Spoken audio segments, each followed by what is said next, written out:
Steve Juan, MMA Mania. Ricky? Yes.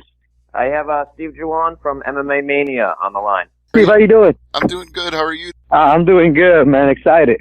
Yeah, you've got a great fight coming up here at Combate Americas with Roman Salazar. Now, let me start out by saying they've made a lot of the fact that he's a UFC veteran, but you're a Combate Americas veteran. You know, you've got a 4-fight win streak, so how do you feel the two organizations compare in your mind? I mean, we all train the same thing, you know what I mean? It's just a promotion that's different. I'm fighting for one of the, fastest growing promotion in the world right now. So, he's the one who should, take that into consideration, not only me, because he fought for the UFC, So, other than that, I mean, it's a great, tough fight.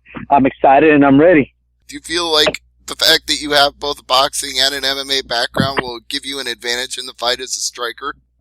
I think my striking is it's a lot better than a lot of people out there, not only his, but he does have a little bit more experience than I do as in fights. But it all comes down to who puts it into play the day of the fight. Very true. How do you feel about being the main event of this card? It's not my first main event, and it definitely won't be my last. I just look at it as in, just another fight. I'm not focused on to be honest, I don't focus on the audience. I just focus on what I have to get done that day of the fight. It just sucks that I have to wait longer to fight. I would love to be the first fight and get it out the way, but, being the main attraction, knowing that everybody's looking up to me and seeing the fight, that's awesome itself. Yeah, well, it always sucks to have to sit around in the locker room when you're warmed up and ready to go and have to wait to fight while everybody else gets to fight. But at least you get a good payday for going out there last. Yeah, I mean, it's going to be good. I mean, like I said, I'm excited and I'm ready to go. I'm probably in the best shape of my life right now. And I don't say that, a lot of fighters say that all the time, but this is something, I did something different for this camp and I'm feeling really good. Well, what did you do different for this camp? Give me some details. Fill me in. It's a lot about, my nutrition, a lot with, I trained a little bit more careful. I'm a real aggressive fighter and I train aggressive as well. But, you never go 100% to a fight. There's always, bumps and bruises everywhere. And this time, I got a little bit of bumps and bruises, but not compared to most of my fights. I just took care of myself a lot different. I trained smart and I trained with with great coaches. Experience. Right. Now, talk to me a little bit about the team then, too, the guys that are helping you get ready for this fight. Well, right now I got a Muay Thai coach, Abram Torres. He's a real good technical. I have him as my Muay Thai coach because his boxing's great and his kicks are awesome. So, when I would train with him, I saw my style in him. So I knew he could get my feet working like my hands. So that's the main thing that I kind of work with my Muay Thai coach. Then with my boxing coach, he has about 50, 60 plus fights, professional fights, on just the angles and just getting things done and not overdoing it, like not forcing combinations and punches, just, relaxing and letting my hands do the work. Sounds like you've got a really good team and a really good game plan, but one thing you can't plan for at Casino del Sol is the reaction Roman Salazar may get because he's from Scottsdale and the fight's in Tucson. So what do you think that reaction is going to be like? Oh man, they're going to become my fans. That's all I know. Like I said, I've always fought in away from home most of my fights, and most of the time I fight, I'm gonna say like the hometown favorite. It's never really put any pressure on me. I kind of like it because at the end of the day, they become my fans. They remember me, and especially my cowboy hat. Your cowboy hat and your finishes. You're going out there and just wowing the crowd by giving an exciting fight and bringing the thunder at the end. Yeah, I mean, I give it my all. I mean, I don't like to hold back. I put on the show and I test myself. I put myself, even though I get tired, I'm telling myself, let's go. Like my mind just keeps telling me I can't stop. it's a real weird feeling, but it's awesome. Well, Combate Americas can't stop either. You mentioned how fast it's growing, and it's getting a lot of extra exposure this time around, being on TV Azteca Live and on UFC Fight Pass on video on demand. So you've got to like that feeling. Yeah, that's awesome. I mean, the Latino world's going to be able to, recognize me or know who I am, now,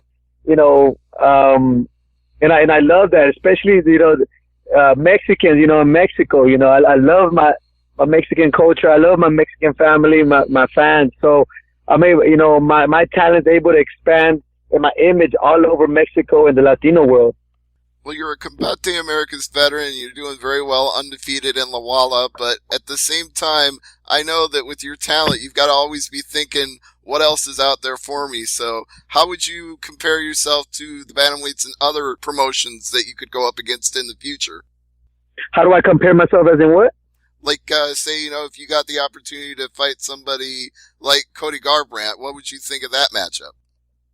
That would be awesome. I mean, you always want to test yourself. Us as fighters, I mean, we fight because we want to become champions. We don't fight to see, or I don't fight to see let's see where it takes me. I want to become a champion. I want to become a world champion. So, fights like that, fights, that with people that are ranked top 10 in the world, that's what we want. As a fighter, that's what you want. You want to be tested. You want to be put in those, in those situations with these tough fighters where you're able to showcase your talent, not only because they're in the UFC, but because they're ranked in the world. So maybe they could come down to Combate and, test us. That could be a possibility in the future. We'll see if that happens. But you mentioned you want to be a champion. Does Combate Americas need to do more in that regard, like putting title belts out there for all their different weight classes? I mean, they're just starting up. So right now, I mean, the way it works, I would think is, we gotta build names. They gotta build names. They gotta build fighters. They can't just hand a title out to just anybody. You know what I mean? They gotta, you got to have a fighter at least with five win streak, 6 win streak, and then say, what, he deserves a title, or she deserves a title, or, let's set up a title match, because, I mean, any promotion could hand out any title. Well, I think you just made a case for yourself to be fighting for the title then, because this win would be your 5th in a row. Yeah, I mean, I'll be tied with John Castañeda, knowing that he's back with Combate. So, that's going to be crazy. The other guy that's up there, he's 4-1. That's Gustavo Lopez, but he already lost one fight. So we'll see. We'll see what happens. I'm just waiting to see what Combate gives me or throws at me, but I'm ready. Right on. I did mention Roman Salazar's UFC experience, but what sometimes doesn't get mentioned about that is it didn't exactly go his way. He lost 2 fights, and then he had a no contest when Kei Yamamoto poked him in the eye. So do you think people might be sleeping on Salazar just a little bit? You could say that. I mean, Salazar, like I said, we're trained fighters, so anything could happen in this fight.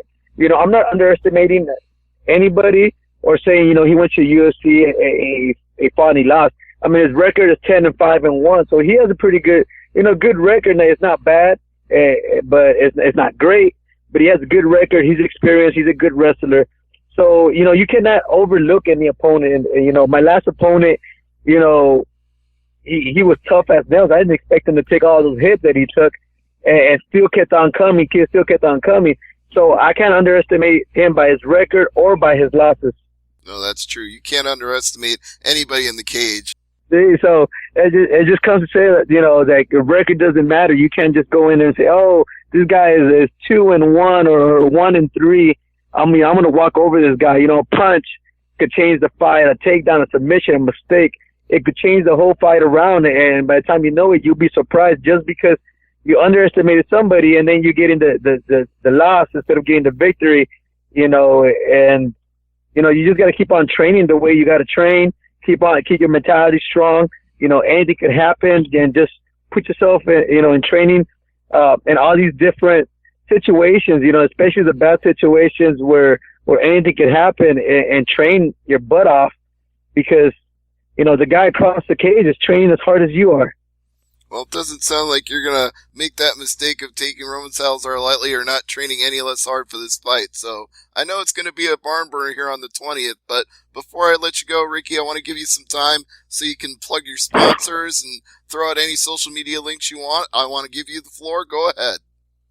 All right, cool. Yeah, well, I really want to thank all my sponsors: Laying Hands Massage Therapy, Taylor Sports Performance, M&M Audio.